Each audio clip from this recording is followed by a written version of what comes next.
جزيرة إبستين واحدة من أقذر الجزر على الكرة الأرضية كلها، واللي انتشر فيها أقذر الصور في الجزيرة على السوشيال ميديا الفترة اللي فاتت.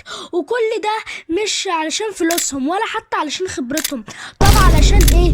كل ده هفسرهولك وبزيادة في فيديو النهاردة، فكمل الفيديو للنهاية علشان تعرف الإجابة. جيفري إبستين هو صاحب جزيرة إبستين. استنى كده، انت تفكر ان اسمها الحقيقي جزيرة إبستين؟ اسمها الحقيقي هو ليتل سانت جيمس، اسمها غريب كده. تعالوا بقى احكي لكم قصة جيفري إبستين. اتولد سنة 1953 في ولاية نيويورك بمدينة بروكلين في أمريكا، وكان طفل ذكي جدا واتخرج من المدرسة سنتين بدري، وبقى مدرس رياضيات في أحسن المدارس الخاصة في أمريكا. وازاي اتحول من إنسان عنده جزيرة خاصة ليه بعد فترة ساب التدريس ودخل صناعة الإنسان اللي بنسمع عنها دلوقتي. وبعديها اتعرف على ناس عندهم نفوس عائلة. فواحد من الجامعات الطلاب اتعرف على آن جرينبرج، وآن جرينبرج ده كان مدير من أكبر مديرات مكاتب الاستثمار، وقال إن هو شخص ذكي جدا بس فقير وعايز يبقى ذكي. ده بشوية جيفري إبستين بقى بدأ يشتري في مباني بقى وبيوت وقصور خاصة بقى ليه بقى وفلل بقى وكده. نكون عرفنا قصته، يلا نخش بقى في الملفات الجديدة اللي هي طالعة في سنة 2026 السنة دي. صحيح انتوا لو عايزيني احكي قصة جيفري إبستين دي انا كنت بس بقول لكم اول جزئية من جيفري إبستين، عشان بعديها اقول لكم الملفات بقى الجديدة اللي طالعة في سنة 2026. لو عايزني احكي لكم القصة كلها من بدايتها هعمل لكم فيديو 13 دقيقة او فيديو طويل يعني احكي لكم فيه، فلو عاوزين اكتبوا لي في الكومنتات.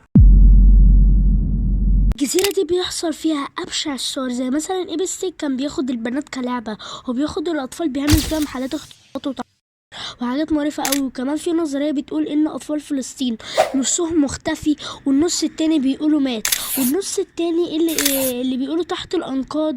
اللي مش عارف يعني معنى تحت الانقاض دي، معنى المباني اللي بيقعدوا يكشفوها دلوقتي في فلسطين. فتقريبا مش تحت الانقاض، الدول بيبعتوا الاطفال دي في عربيات شحن للجزيرة، بياكلوا الاطفال وبيشربوا دمهم وبيعملوا حاجات قرف قوي. وكمان ليه طلع لقب على الجزيرة بجزيرة الشيطان، لان حرفيا الشيطان ما فكرش يعمل اللي بيعملوه في الجزيرة ده. وخليني اسألك سؤال، ما سألتش نفسك ليه بيعملوا كل الحاجات دي في الاطفال دايما، وعايزين دايما يخلوا الاطفال كده خايفين؟ ليه؟ الاجابة واحدة اللي ليها تفسير واحد. لما الاطفال بيخافوا بيفرز مادة تقريبا اسمها الDNA، فلما بتتفرز المادة دي متوقعين الناس انهم مش هيعجزوا خالص، هيضلوا في سن الشباب. وكل ما عمر الطفل بيبقى اصغر بتتفرز المادة احلى، ولو لسه مولود طازة بيقولوا يعني بيبقى احسن حاجة. وانا عن نفسي اصلا مش مصدق الكلام ده بجنيه اصلا. هما يعني عندهم الكلام ده لما مثلا سن الطفل ده المادة لما بتتفرز، سن الطفل مثلا بيبقى لسه مولود طازة، المادة بتتفرز لما بيخاف بتخليهم يعني ده عندهم يعني مثلا مش بيخلوهم عواجيز خالص، بيضلهم في سن الشباب ما بيكبروش خالص. ومثلا اللي عنده 3 سنين يعني بيبقى حلو برضو، اما كل ما بيبقى اصغر بيبقى احلى، انت فاهم يعني. وكمان الفضيحة ان الناس اللي شاركت مع جيفري إبستين في الحفلات والجزيرة منهم ترامب وكمية ناس نعرفها، كمية ناس مش كنا متوقعين انهم مش مشاركين برضو.